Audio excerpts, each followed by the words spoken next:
Hi, we are on Chapter 3 of Gooseberry Park by Cynthia Rylant. And Chapter 3 is called Friends. Kona had been born in the family room of a fifth grade teacher on Paradise Lane. Stumpy had been born in a sugar maple near the south entrance of Gooseberry Park, and Gwendolyn had been born in a palm tree on an island somewhere in the Caribbean. It was a miracle that the three had ever found each other. Of course, this was mostly Professor Albert's doing.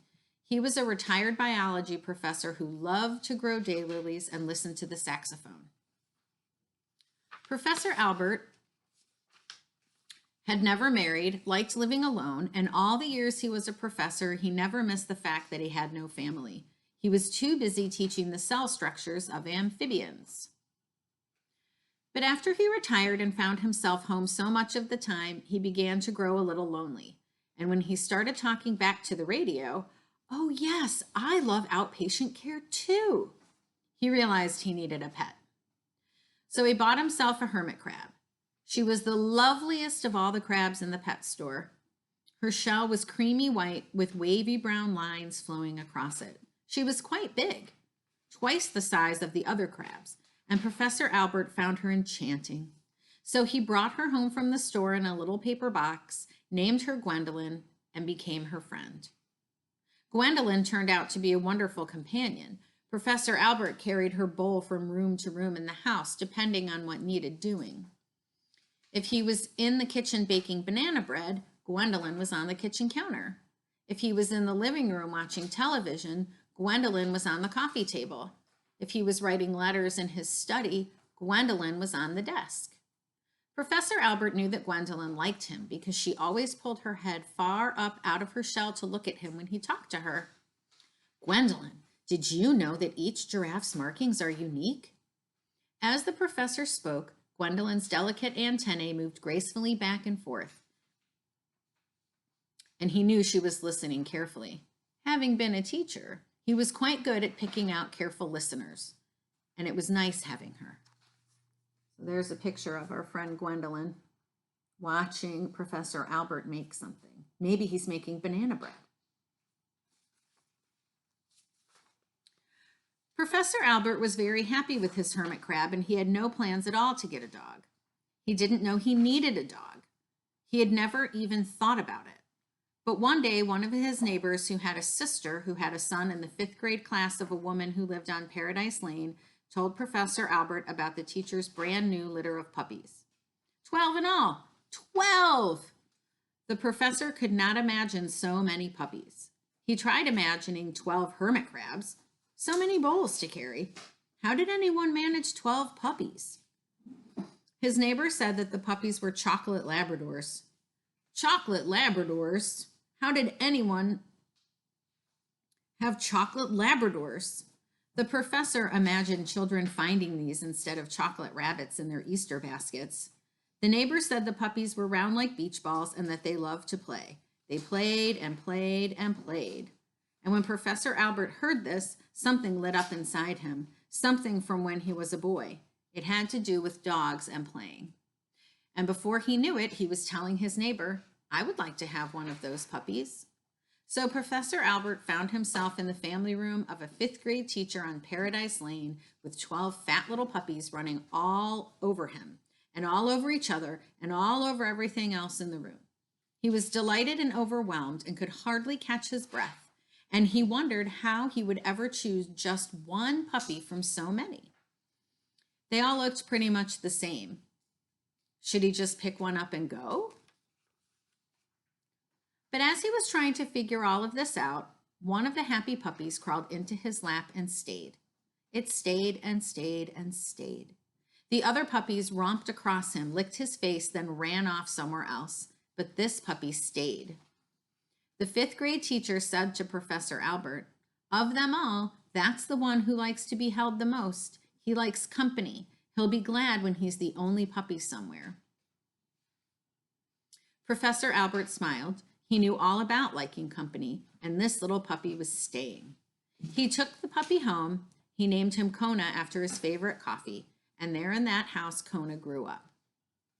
Of course, Gwendolyn and Kona became best friends right away.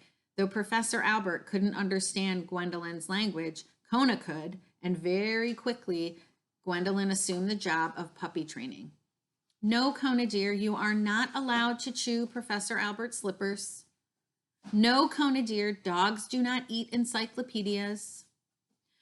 No, Kona dear, you must wait until you are outside to do that. Do you want to go outside? Then sit at the door and bark for Professor Albert. That's right, bark. Kona did everything Gwendolyn told him to do, and Professor Albert said to everyone that raising a puppy was the easiest job in the world. This amused Gwendolyn very much. There you can see all the puppies everywhere.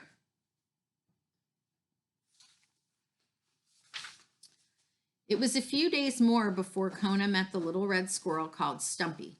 Gooseberry Park was a very large park with many trees and many more squirrels, and to Kona, of course, all of the squirrels looked alike.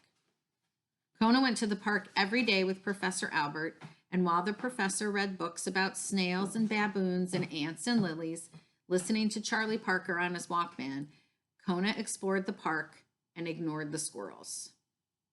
Then one day as he was exploring, Kona came upon a little red squirrel who was trying to pull a plastic toy tractor up a tree. Holding the tractor in her teeth, the little squirrel pulled it halfway up the tree trunk. But the tractor slipped and crashed to the ground. She ran down to the bottom to start all over again. Kona walked over to speak to her. Perhaps if you pushed it, he suggested as the squirrel began pulling at the tractor yet again. The squirrel opened her mouth. What? And the tractor crashed. Oh, oops, said Kona, sorry. The little squirrel ran down to try once more. It's for my collection, she said to the dog. I haven't anything this big. Do you know what it's called? A tractor. I've seen them on television, Kona answered. Television? Asked the squirrel. Kona sometimes forgot the world really did have wild animals in it. He couldn't imagine anyone not knowing what a television was.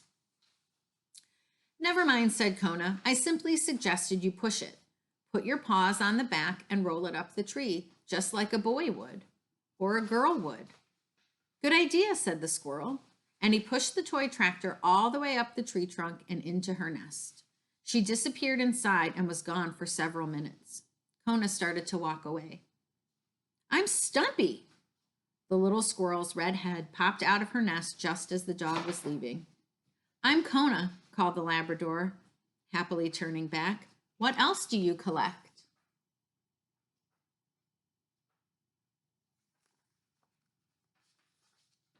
And that is how Kona met Stumpy. He visited her tree every time Professor Albert took a park bench nap, which was quite often. And from Stumpy, he heard tales of life in Gooseberry Park, which he reported back to Gwendolyn, who commented on them, as most elderly animals will. Leave it to a raccoon to make a mess of things. Or, oh yes, crows are quite the smart Alex. Or, there's nothing like a young possum to warm the heart. And thank goodness for rabbits. These comments Kona took back to Stumpy, and in this way they all became friends. It was a fine life, a life just right for babies. Okay, that is the end of chapter 3. Tomorrow I'll read chapter 4, and we will meet a new friend.